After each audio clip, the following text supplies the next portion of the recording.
Okay, I think we should get started. We have a lot to cover and only have an hour. So I want to make sure we've got time to get in everything and have time for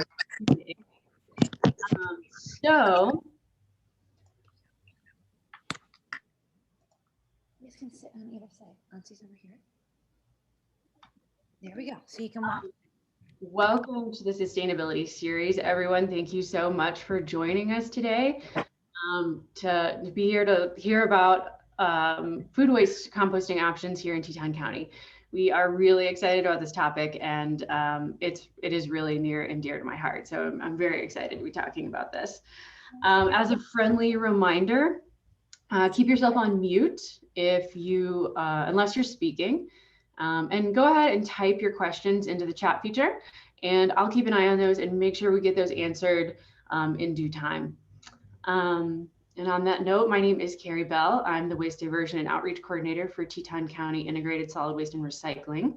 And our mission is to manage solid waste in the most environmentally and economically sound fashion, including education on reducing, reusing, recycling, and composting as much as possible. Our goal is to reduce waste sent to the landfill by 60% by 2030. And one of the big contributors to us reaching that goal is composting and food waste composting specifically. Now I'd like to let Alicia or Bailey from Yellowstone Teton Clean Cities and our organization, if you'd like. I don't need a baby. Yeah, I can. So I'm Bailey, and I'm the project manager for Yellowstone Teton Clean Cities. And our mission is to displace petroleum usage and promote alternative fuels and alternative vehicle usage in the greater Yellowstone area.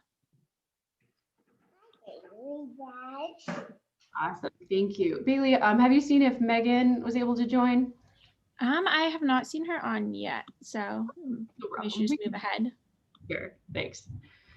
Okay, so let's get started. Quickly, let's look at why composting is so important. Probably most don't need to know this, but just in case, or you guys already know this, but just in case you don't, organic waste in the landfill generates methane.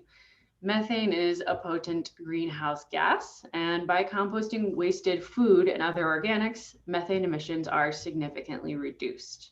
That's a huge benefit to composting. In 2013, the Wyoming Solid Waste Diversion Study found that approximately 20% of the state's waste stream was food waste. And in 2017, a waste characterization study in Grand Teton National Park found that 40%, it was actually more than 40% of the waste stream was attributed to food. So here locally, I think just by nature of our community and the influx of tourism and visitors, et cetera, that we see, I think Curtis is a significant contributor to the waste stream. But also, composting really assists with carbon sequestration. Carbon is stored in compost in the soil and is thus not released into the air. Additionally, food waste has a lot of value by providing nutrients back into the soil during the composting process. But I won't go too much into that. I'm going to let the experts go more into that. That's the juicy stuff. Just a reminder, if you're not muted, to go ahead and mute yourself. Thank you. So let's jump into the Teton County Food Waste Composting Program. It is very new. We began accepting food waste on February 1st of this year, so just this month. Our program is open to residential and commercial food waste, as long as you're able to self-haul it down to our facility. Anybody is welcome. Right now, we're able to take food waste from 9 a.m. till 2 p.m. Monday through Friday. And as the program grows and expands, we'll also expand our hours of accepting the material. And food waste is charged at $65 a ton, and the $10 minimum does apply. and that's the current rate. We do have a commercial food waste hauling plan in the works. So keep an eye out for that in the next few months if that's something you're interested in. But always feel free to reach out to me if you want to know the status of where we're at in developing that plan. But right now it's all self-haul, bring it to our facility, it gets weighed there and composted from there. And I've created additional resources to assist with businesses that are implementing a new program. That can be found at our website. But I can also see that transitioning really well for residential customers that are new to composting food waste and collecting that appropriately. So take a look at those resources, and again, reach out if you have any questions. So now I'm going to pass the torch to Dane. Dane is from Terra Firma Organics. He's our composter down at the trash transfer station facility. And I'm going to let him talk about the more interesting and fun parts about our program. Okay, can you hear me okay? All right. So thank you, appreciate that. Really excited to be a part of the new program. I think the biggest thing that we want to start with is just, we want to keep this simple. The idea is when we own other facilities that have food wasting or food composting options, and we've learned over the years that, we try and complicate what we can accept, what we can't accept. It really makes the program challenging. And our goal here is to be successful and get the most waste out of the waste stream. And so what's important for everyone to understand is we have a 0% tolerance for trash and garbage. And the reason is that if I said 5%, my 5% is probably less than your 5% as a producer. And so we get into these problems of trying to quantify what a percentage is. Is it by weight? Is it by volume? And no matter how you look at it, any percent of garbage is 100% of our problem. If we get garbage in our compost, let's say glass, for example, we can't get it out because through fractional separation is the term, but basically screening, the particle size weighs the same, let's say, as a rock or a piece of wood. And so there's just simply no way to separate it. And now we have glass laden compost. And just ask yourself, if you were to go to the store, would you buy a compost that had little bits of garbage in it? And you probably wouldn't. And so for us, it's a really big deal, and it's really hard to go the other way. So what we're pushing for, and with the help of Teton County and getting a depackager, is that 0% is what we are accepting. If that material comes in with any garbage, we have to discard it. So I don't want people to send it in and think, oh, they'll separate it. We won't. It'll just go into the garbage. And so it's really important for people to know that there's a 0% tolerance there.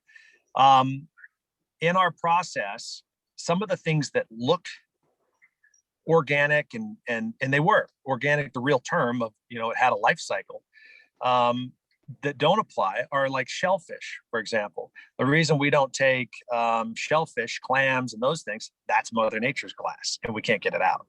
So what we start with are just going to be, we like to call it the clean and green, but what we really love is all of, like, in your kitchen, and we do this at my house. Basically anything that had a life cycle that can degrade.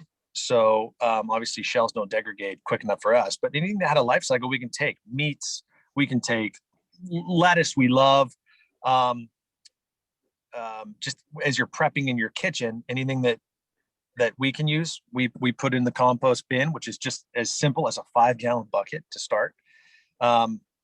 We also had Slim Jims when we did this with some of the larger producers, with the Four Seasons, with Teton Science School, some of the other participants we had. We were able to have just 2 stations, and when in doubt, throw it out until you get good at knowing what works. Because you don't want to risk having an entire dumpster thrown away because of one little bag.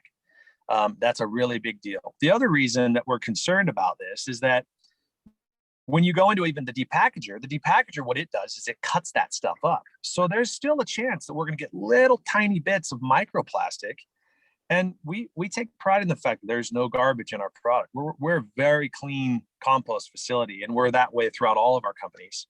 And it's because it's what we would want to buy. We don't want to buy compost with little bits of plastic in it.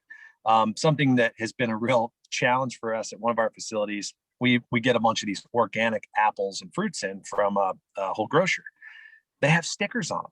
Well, those stickers are not organic. They don't break down, and we can't get them out. It's horrible. So that's something that we ask people to just be diligent, care enough, not just about the cost savings and about, you know, the option of composting, but care about what you're doing to the environment. We're asking people, you know, it doesn't break down, don't give it to me. Just put it in the trash. It'll go to where it needs to go. But to throw away an entire dumpster because we have one plastic bag in it, that's frustrating. And we don't want to see that. Secondly, well, first off, I guess, Carrie, do you want me to answer anything if it comes up on your screen? I don't see anything on mine. I'm not currently seeing anything, so. Okay, perfect. A lot of people have questions about like meats and that type of stuff. We can accept all of that. We'd prefer not to take bones right now if you can help it. But that stuff, it'll come out in the wash in the end, but we prefer not to take those things. So to start the program, we're just asking for people to be 100% clean with the material they're bringing in. You will be responsible for whoever your hauler is to make sure that your bins are clean. We don't have a washout system because at the transfer station, we don't have a way to manage that leachate. So that's going to be something you're going to want to work out with your hauler or yourself. I'm sorry, I got this radio on. And then, gosh, Carrie, what else am I missing on just the accepting side here? You know, I think you have really hit it. It's our program is food waste only, which does sound really simple, but like you mentioned, I know from my own household, the produce stickers are a thing. Yeah. And making sure those are removed is really important, and going that extra step because they don't break down.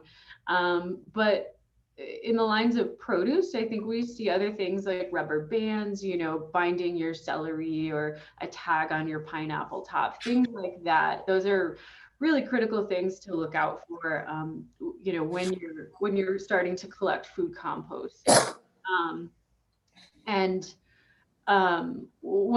When you look at it like that, it's pretty simple, just, you know, food waste only.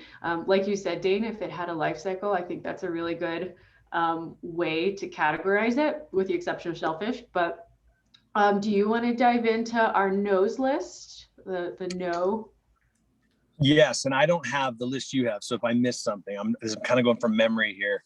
And I just saw someone ask about avocado pits. Avocado pits are we can take that. But the no's are going to be, and actually from our last program, exactly what Carrie just said, and I kind of forgot about this, but the rubber bands, the little things are really the big problems that we miss. The little tiny things that we think, it's not that much. But no is going to be basically shellfish.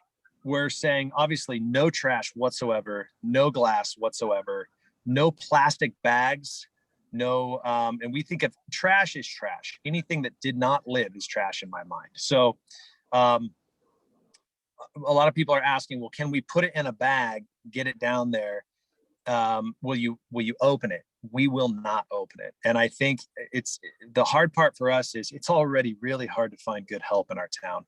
If you say, hey, good help, I want you to dig through the garbage for a living, I won't have any help ever. So what we're trying to do is make this a long-term sustainable option. And I know we can get there. We've done it on the other aspects of composting. We have one of the cleanest sites around, and it's because our community is committed to what we're doing. And yeah, it's a pain and it's hard to do sometimes, or more of just a nuisance. But having people work together with their haulers to use Slim Jims so that the material goes right into a plastic container that can be dumped is what we want. We are not accepting any compostable ware. I'd like to go into some of that. I'm sure there's some discussion out there. All of our sites that we work with have banned it. We actually are working with some of the compostable ware producers to come up with better options. But right now, guys, the reason is it doesn't break down properly. And even the stuff that does break down, we have found that there is a micro amount of plastic that is in the product. They still use, in some cases, not all, but they still have been using small blends that go into the plastic. And the way that they get by is they say, well, it's degradable. And it's degradable to a certain percentage, but there's still this minute amount that is in the product. And we have just found that, you know, it just adding little micro doses to all of our product is problematic. And our company will not stand behind a product that is not 100% compostable. So for right now, we're saying no. The other reason is that the depackager, if we go back to that term fractional separator, it doesn't know the difference. When it separates, let's say, a plastic bag from a compostable plastic bag, there's no way of knowing the difference. So the machine is going to throw that stuff away anyway. If your choice is to use it knowing that it will degrade in a landfill and you feel better about that, then by all means go that route. But in the future, we are going to try and maybe segregate those and accept those separately. But at this point, that is not on the table. We've done that with some of the grocery stores where their packing was separated, their egg cartons, those things. Those are all wonderful things for us to compost. It's just the machine won't be able to tell the difference. And again, back to sorting through the trash, that's not what we're here to do. So in time, I think we'll get there. Today, as step one, we are just doing clean food waste, and that's it. That's awesome, Dean. Yeah, thank you. And some of really might apply more closely to commercial food waste collection, but I think it can also speak to a residential situation too. To keep in mind, if you have like a soup or something, to make sure you drain your soups. And that is for a lot of reasons, you know, especially if it's just water-based and is safe to go down your sink. You know, you probably don't want to be paying the $65 a ton for, you know, water. But also, if you're storing your bin, whatever your collection receptacle is outside, you don't want that to freeze. You don't want to have to deal with that. But especially on like a larger scale collection, you definitely don't want a lot of liquids in there. It just makes things, I mean, outside of the freezing, but it just makes things a little bit more difficult for all involved. So that's something to consider. And then more on the commercial side, are prep gloves. You know, just making sure that, I mean, I guess even in times of COVID, we probably all have a little bit more gloves around than we normally would, but something to keep in mind, you know, gloves are not compostable, but it can be just such a habit to take those off and toss them and make sure you're putting those in the right bin. And if you are in a commercial setting, you know, back of that house kitchen, that you've got bins placed appropriately. Part of our resources that we're happy to offer is, you know, coming to your kitchen, your commercial kitchen, and helping, you know, kind of locate and place your bins so that you have the greatest success, and also help train staff. We have resources in English and in Spanish, and I'm willing to be anywhere to help in this transition and process, because it can be a significant learning curve for sure. Well, great. Dane, is there anything else that you want? Oh, sorry. Can you hear me okay? My phone's doing weird stuff. No, I think that's great. And I think to anyone that's on, I can't see who's on this, but to anyone that's on, you know, this is all just a learning curve and a process. So I think that it's important to just, if there's concerns, if there's things you'd like to see, approach us. We're here to solve problems. We're here to make this work for the community. But to Carrie and the group at the waste systems at the county, this is an awesome first step. I mean, we're moving into a whole new world of diversion, and it's exciting. And we're just looking forward to working with all the participants and get this thing going. So, and I think I just saw someone ask about coffee grinds. The grinds are fine. We don't want the filters if possible. So. Awesome. I'm glad you're able to see the questions. I'm not able to see the questions right now, so I'm glad you're tackling those. I appreciate that. Well, on that note then, we're going to hand it over to Curtis. Curtis was integral, just to give a little bit of history. Teton County partnered with Grand Teton National Park, West Bank Sanitation, Wyo Farms Composting, which is Curtis, and a slew of others to complete a pilot program up in Grand Teton National Park over the course of the last 3 or so years. And it was really a great way to troubleshoot how to appropriately collect food waste from commercial entities. And, some of the issues we saw, or lessons learned, if you will, really were coming from the education, and then also bins and bags and all these things that we really weren't expecting. But Curtis really was integral in that he took our food waste, the pilot program, but he was a great partner, and we are so grateful for him to do that. And I'm going to turn the torch to you, Curtis, and let you talk about your program. And I'm going to stop sharing. Thanks, Carrie. I appreciate your ongoing support to reduce, reuse, and recycle in Teton County. And thanks to Bailey for hosting this event. Appreciate it. So again, I'm Curtis Hatterley from Wyo Farm Composting. And I'm going to share a screen here, see if this works.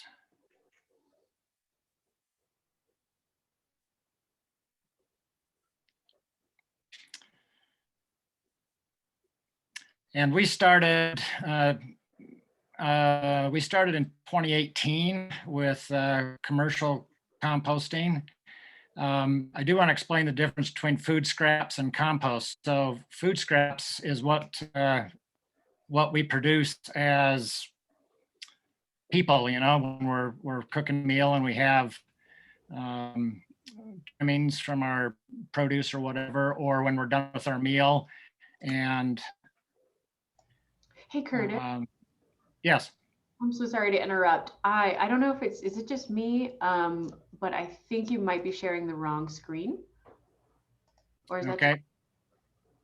I'm seeing my correct screen. So you? what are you seeing? Oh, I'm sorry. It's just me then. I'm so sorry. Oh, okay. So again, food scraps is what you want to get rid of, and compost is the end product. So just wanted to make that distinction. And compost really is a miraculous product. It's since I'm a farmer, it's we typically call it black gold because it's so valuable. And so that's why we have such an opportunity here, is to take what otherwise would be a waste product and turn it into a highly beneficial program. And this fits into Teton County's Road to Zero Waste Initiative and the Reduce, Reuse, Recycle initiative. So we're happy to be part of that. So as a farmer, I love compost. I love the soil.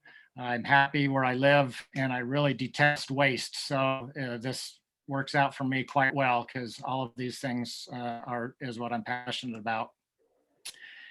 Home scale composting, obviously there's more homes than there are businesses. Businesses can contribute large volumes, but home composting really can make a difference. And Carrie shared the statistic about 40% of trash being food scraps. And then you could also say that about a third of the food scraps come from homes. And most of you may be familiar with this food recovery hierarchy. So as an individual, I can reduce the amount of food that I waste. I can donate my excess food to places like Whole Food Rescue or 122. We can feed it to animals, which fits in with our scheme. In fact, that's how we started off on this road, is since we're a farm and we have pigs. Allie from Whole Food Rescue approached me, this was clear back in 2013, if I wanted to take food that they couldn't use, their excess food. And so since 2013, we've been bringing vegetable food scraps to our pigs, and then also Healthy Bean Juicery joined quickly thereafter. And at some point we just decided, yeah, let's start a composting business so we can expand on what we've been doing. The next level would be composting. And then the last option is to put it in the trash and just let it go to the landfill. So again, at our farm, we have the animals that can eat this food scraps. We put in our dump trailer, we haul it to the farm, where we put it in big piles, we mix it up. And this is where the magic happens. So in these piles, the microorganisms generate heat and break down all of the various compounds into more stable compounds, so that because on a farm, for example, sometimes farms have a reputation of stinking. Well, that's methane or pneumonia, and that's all just going up into the atmosphere, which obviously isn't good. That's lost nutrients. So a compost pile captures those, turns those elemental volatile gases into complex compounds, so they're stable, and then we can distribute them out onto our farm ground. And compost is a wonderful end product that's stable and is not releasing those volatile gases into the air any longer. And the last option is the landfill. So in Teton County, if you put food waste in your trash can and the trash company picks it up, it goes to the transfer station and it's loaded on a truck and it's hauled to Idaho, which seems pretty strange, but in that landfill in Idaho, it does no one any good. So hopefully we can all be motivated to do better and to take the extra minute that it takes and to separate our food scraps from the trash, so that we can put these food scraps to good use, which from our perspective, we turn that into vegetables and cut flowers and hay and grain. This is barley. And we put it on our vegetable beds, our growing beds. We put it in our high tunnels where we grow mostly vegetables and cut flowers. And we do this commercially, meaning we have these 32-gallon roller carts that we distribute to businesses that want us to pick up their food scraps.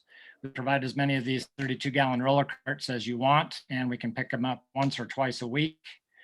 The pig uniform is optional but recommended.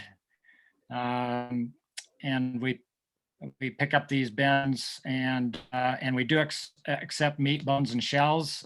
The meats and bones seem to be breaking down fine. The shells definitely are more resistant to breaking down, but since we're so new, we're giving them a long trial and see if they will break down over time. We do have a lot of commercial customers currently composting with us.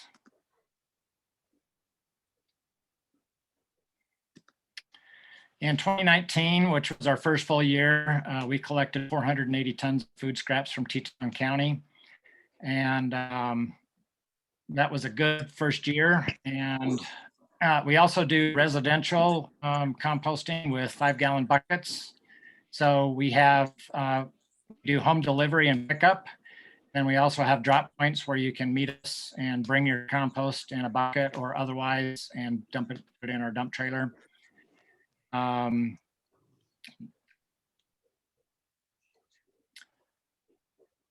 We also sell all of our farm products. So on our website, you can order food scrap pickup, but you can also order meat, milk, honey, eggs, produce, cut flowers, along with your composting and other things. So Dave mentioned contamination. Contamination is terrible, and it makes the otherwise great experience of composting not so pleasant. So because we were new, we were naive, and we didn't know the level of contamination that would be happening. And so we have spent a lot of time pulling trash out of compost. And as you can imagine, it's not a fun thing to do. And we're not big like Dane, so we don't have all the big equipment. So this is literally a hand job where we're picking these things out one by one, and and then we have the added bill on top of having this stuff hauled away as part of our trash. So again, I think sometimes people get confused between recyclable, biodegradable, and compostable. And so, but compostable has to be something that nature is able to break down. And so my no list includes glass, for the obvious reasons that Dean mentioned. If glass breaks, then that's a disaster in your finished compost. Plastic is as bad, if not worse, because again, it breaks down into these little teeny pieces that become impossible to remove. Metal is not acceptable. And then you can get into things like twist ties. So twist ties are small, but they do have that metal piece in them. As far as somebody asked a question about coffee grinds, we do accept coffee grinds, and we've also been accepting the coffee filters. They seem to break down just fine because they're thin and they're in the compost pile, they seem to break down fine. And they're, as long as it's in moderation, people will throw in a napkin or two, and that's fine because again, that seems to all break down fine. We've had commercial customers that were doing pizza boxes and stuff like that. And we don't really want to do that. The problem is not that the cardboard wouldn't break down. It's just that when they stack up, then they can create an anaerobic zone, and then they just sit there. They don't really break down. And then this brings us to another issue about the compostable cups and the cutlery and the bowls and the plates and the clamshells and all of that.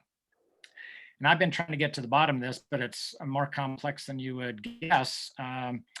Unfortunately, a lot of these companies that are producing compostable, in quotes, products, sometimes these compostable items contain toxic substances.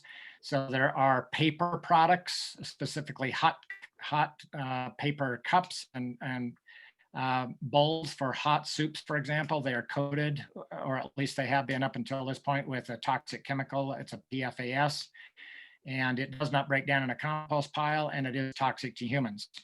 So, and there are companies that are producing products like this that state they are compostable. So I think that's a tragedy. I don't know how or why that happened. I did contact one of the companies and they said, oh, the FDA allows us to use short chain PFASs, but not long chain PFASs. So I'm just telling you that because it's not as easy as you would think. And it's important for us as the composter to try and not include toxic substances, obviously. And we do not accept yard waste because so many chemicals are used on yards that we wouldn't know if you do or if you don't. And so we don't accept lawn clippings or any kind of yard waste that way. 360.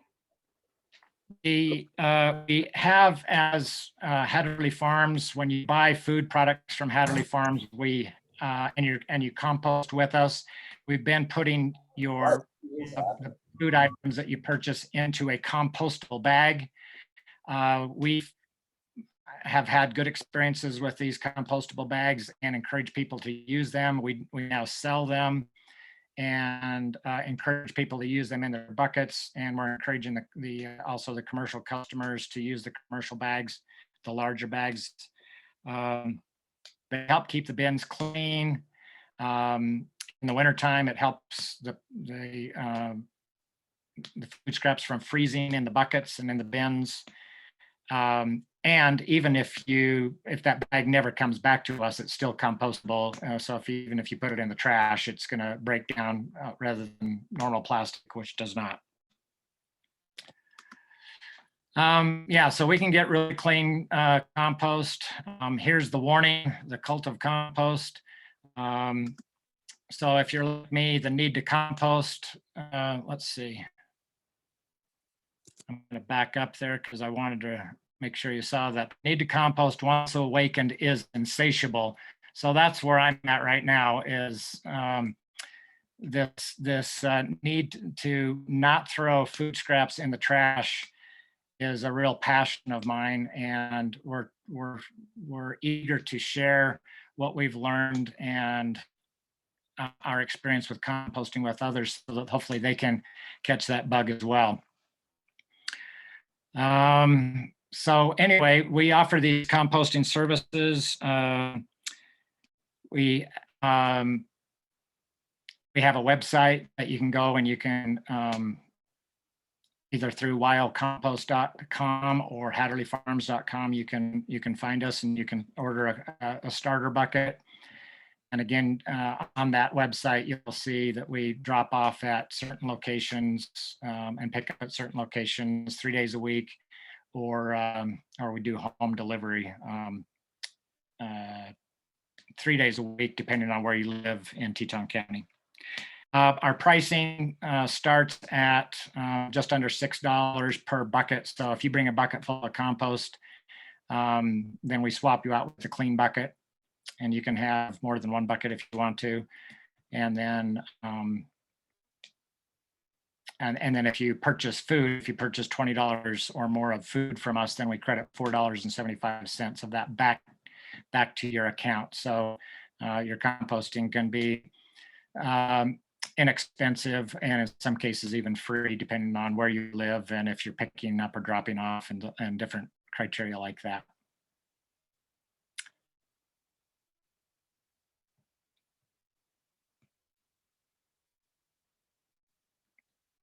So I think that's all I have.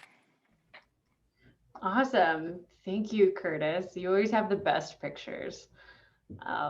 You tell such a good story with your photographs. It really is amazing. Well, as you can see, there are 2 great programs offered in the county. Pick whichever one works for you and roll with it. At this point, I think both Curtis and I can agree. We don't care. We just want you to compost. And so, and go with it. We do have some really good questions in the chat box. So I think we've addressed the coffee grounds. Well, in the Teton County program, coffee grounds okay, filters no. Curtis, correct me if I'm wrong, but you are good with coffee grounds and filters. Yes. Perfect. Avocado pits are good. Green compostable bags are a no-go in the Teton County program currently, and sound like they are good in Curtis's program. And let's see. Okay, so I might need Dane or Curtis to jump in on the technical chemistry question. I could give a very light answer, but I'm sure there's more information there. Why does the same food waste in a landfill produce methane, whereas in a compost yard, it does not? Did you say you want one of us to answer that? If Oh, you okay. sure. I can, yeah, I can, unless Curtis wants to. We both know the answer. It's an easy one. So in a landfill, it lacks oxygen. So the product goes anaerobic. Anaerobic decomposition produces methane. That can happen in your own compost operations at home as well, or even in ours. So anytime you smell that in your operations, that's just due to lack of turning, lack of oxygen. Oftentimes it happens too with too much water because it takes the place of oxygen. So really it's the same outcome occurs. It's just it produces different bugs, it produces different gases. So, but it still produces compost, honestly. It still degrades. It's just the slower, dirtier way of getting there. So, and I'm sure Curtis might be able to add that. Yeah, so exactly.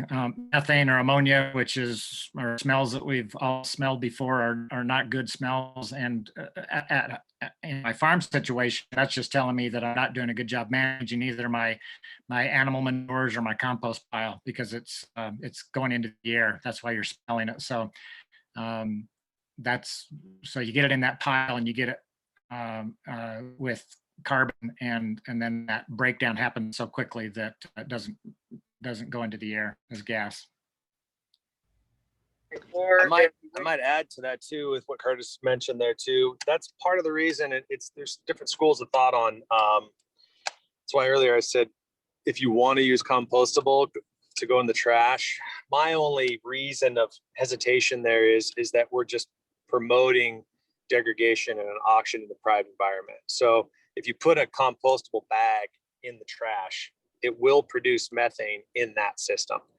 Some landfills have methane capturing, but that's why we're kind of promoting people. While I wish we could take it, right now we don't. But like Curtis's system is good. You can send him the bags and he composts it and probably does it right. In the garbage, my concern is we're just producing methane. So in that case, that's where I'm saying, look, let's just get better at using our bins and managing our bins, because you're just putting a plastic sheet inside of a plastic bucket.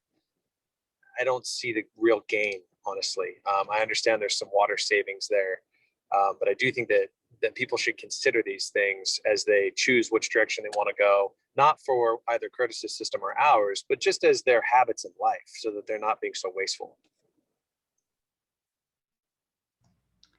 Awesome. That was a great question, and those were really good answers. Thanks, guys.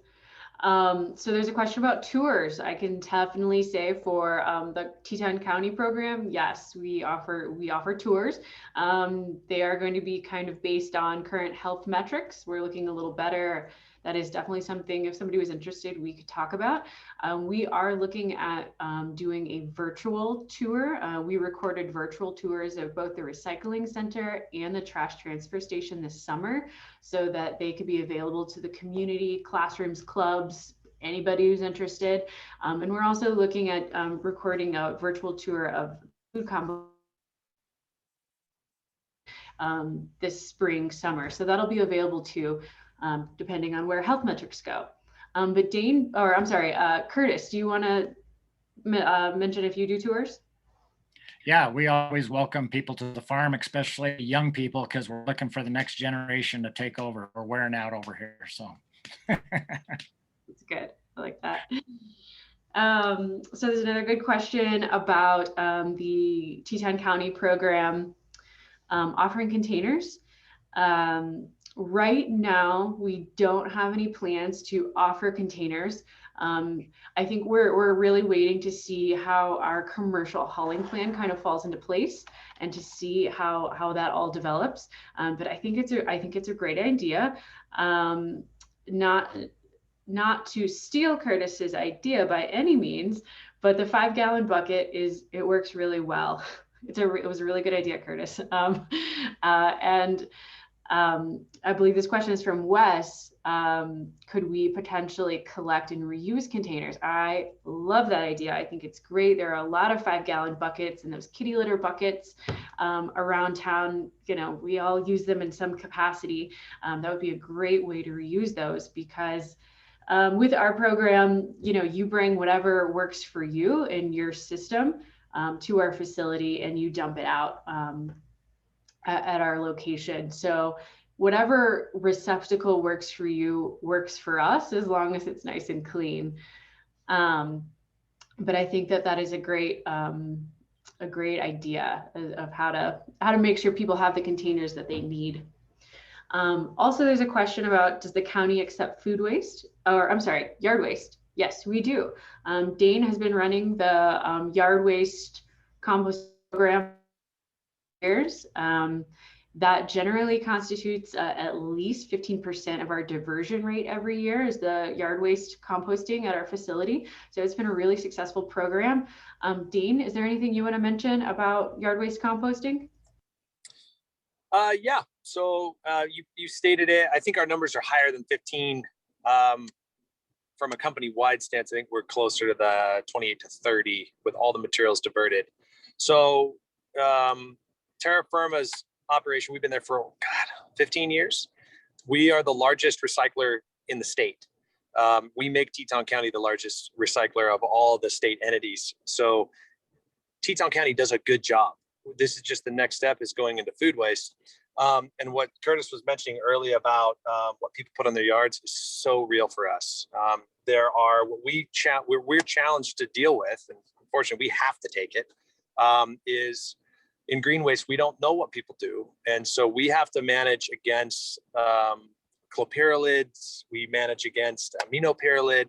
These are herbicides that are used for killing broadleaf plants that are persistent and they stay in the soils for years. And so we have a program that tests all this stuff down to 1 part per billion. And that's usually 3 parts per billion is where it detects in tomato plants. We have different products that are guaranteed to be clean of those substances. And then we have products that have it. And to put in perspective in marketing, we look at that as kind of a weed and feed. It's not a very effective weed and feed. It's just a feed because it's such low amounts. But our products are used in throughout Teton County in landscapes. It goes for highway projects. It goes for the parks. It goes all over. And the biggest part of what we do is we have to sell our products. Without the community's support and without this material getting back out, we just have a new color of trash. It's pretty, it's brown, but we can't get rid of it. And then the only other thing I would caution is people are getting excited about compost is you can use too much. And that is important for people to understand the science of soil is not simple. So, you know, a little goes a long way. It's a good idea to get into a program of utilization of what we produce because you're doing a great job of getting it to us. Now do a good job of getting it back. Our company offers services where we can come out and do soil samples. We can send them off to the lab, find out what you're lacking in particular in your soils, and then add it back in through different blending processes we have. So that's just something that as you take this a step further and you look at these programs, the success of getting it in is so important on the success of getting it out. Awesome. Thank you, Dane. We've got another good question about how do you deal with cold temperatures and composting slowly or not occurring at all? Curtis, do you want to start with that? Yeah, the advantage we have, Dane and I, is that we have big piles. So when you have a pile that's 10 feet high and 30 feet wide and hundreds of feet long, it's hot. It doesn't matter if it's 40 below outside, it's hot inside. Obviously on the very outside of that pile, it's not going to be hot, but that's where the turning comes in. So big piles do heat up and they will stay hot all winter long. So that's the advantage. Now I don't know if this is part of the question, but picking up frozen buckets or frozen bins is a disaster. I have chipped way too many bins. And so we're trying to figure out how to not have that happen. So from a residential standpoint, I'm suggesting that people leave the bucket inside in the wintertime or in a garage at least, so it doesn't freeze solid, or at least put it in the night before so it can thaw out enough so we can get the material out of the bucket.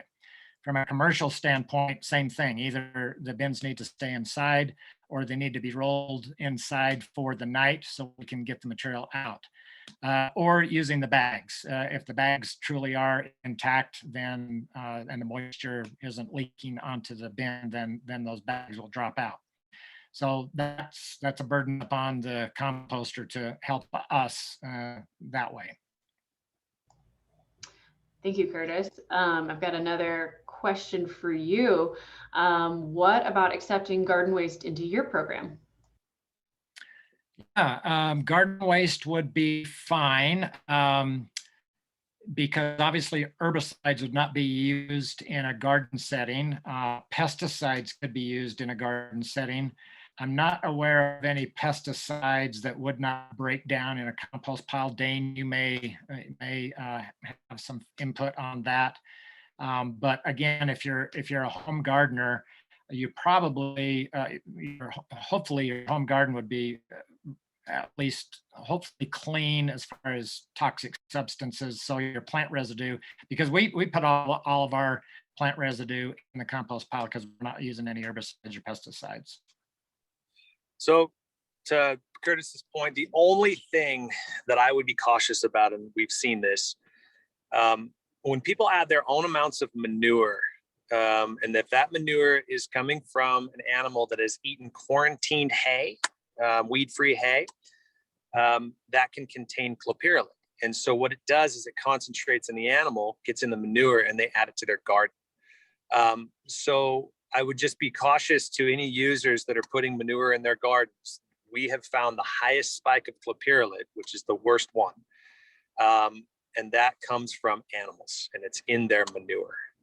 Now, if you are a farmer like Curtis who's aware, you don't do that. So the beauty of Curtis's operation is he can communicate with all those players and make sure they're not doing that. Our system, we have to go through weed and pest. We have to reach out to the larger groups and make sure they're not using those products or getting hay that has gone through that process. Little fun fact, my father was the one that started the quarantined hay program 30 years ago, and now I get to deal with it. So I get to thank him for that. Fascinating, interesting stuff. Okay, so to both of you, Curtis, we'll start with you. Where can we purchase composted generated by your farm? So on our website, farmmatch.com/Hatterley Farms, or you can just go to hatterleyfarms.com or wildcompost.com. We have links to our purchasing site.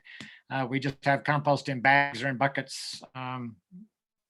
They're for sale. If you want larger cubic yard quantities, I have a dump trailer that'll hold 4 or 5 cubic yards, and we can bring it to your site and dump it that way. And just depending on where you live, the price can vary with that.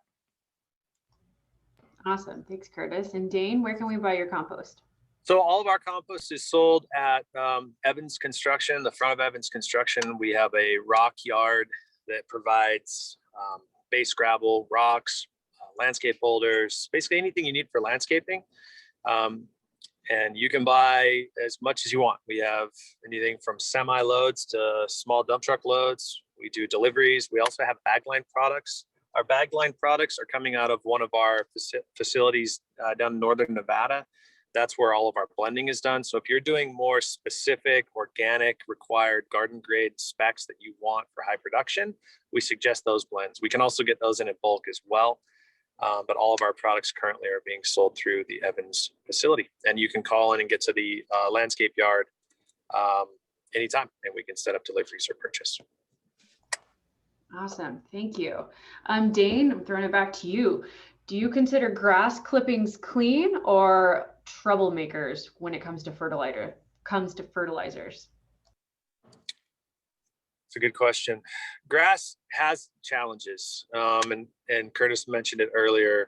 We just don't know what people put on, and in the world of horticulture, usually the worst players are homeowners, because most homeowners don't realize, they think if some is good, more is better. You see that with water too. We overwater everything and push our nutrients through the soil. So I think the biggest problem in lawns, if you overwater and you're shoving all your nutrients down and getting it through the profile and getting it just gone, then you're adding more. So you're constantly adding unnecessary amounts of, let's say, nitrogen, or and we struggle with that, especially if it's a petroleum-based product. Your salt contents are typically higher, and it throws off the chemistry in the soils.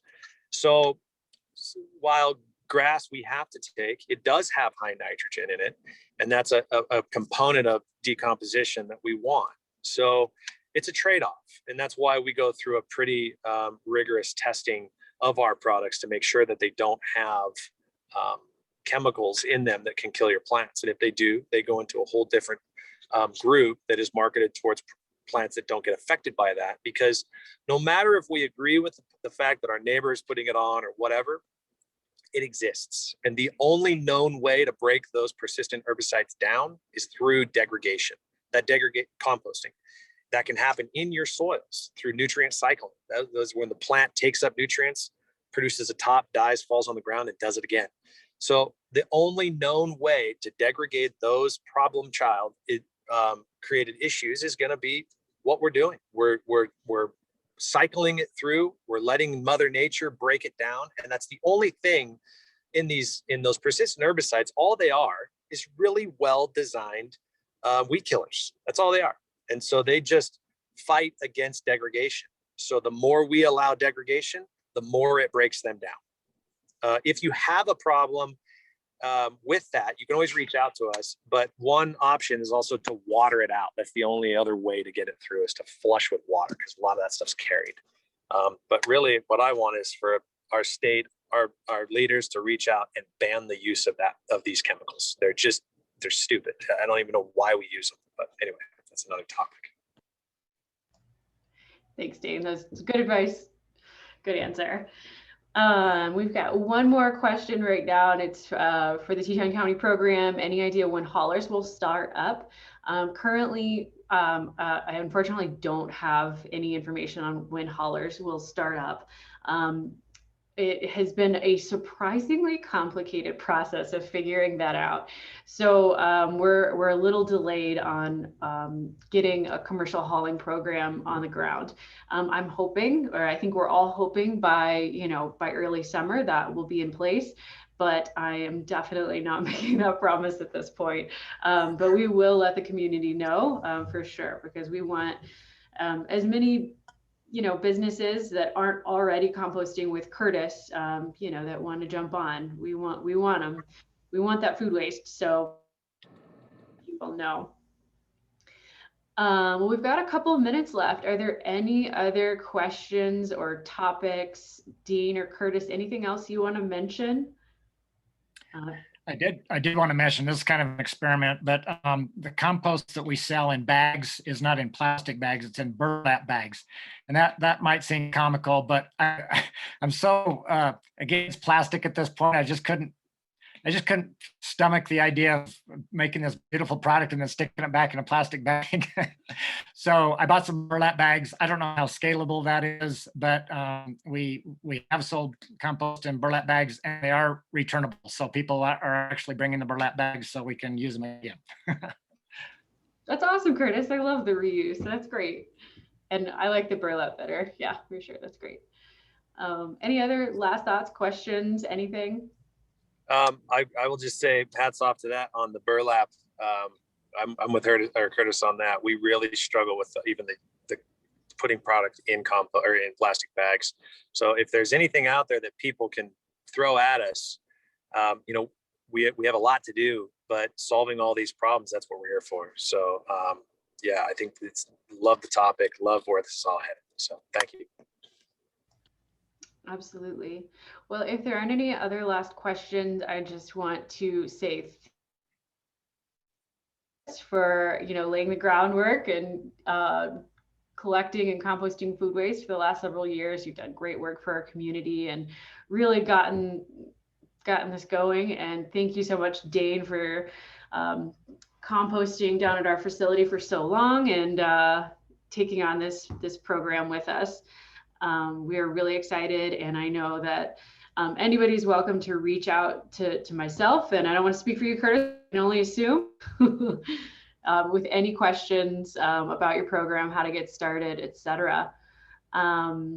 On that note, thank you again so much. This video will be available, so if you've forgotten anything or if you have a friend that wants to watch the recording, it will be available soon on the Yellowstone Teton Clean Cities site, and I'll share on our social media as well and make sure Curtis has it too. All right, thanks again, everybody. Have a nice day. Enjoy the sunshine. Thanks, Carrie. Thanks, Carrie.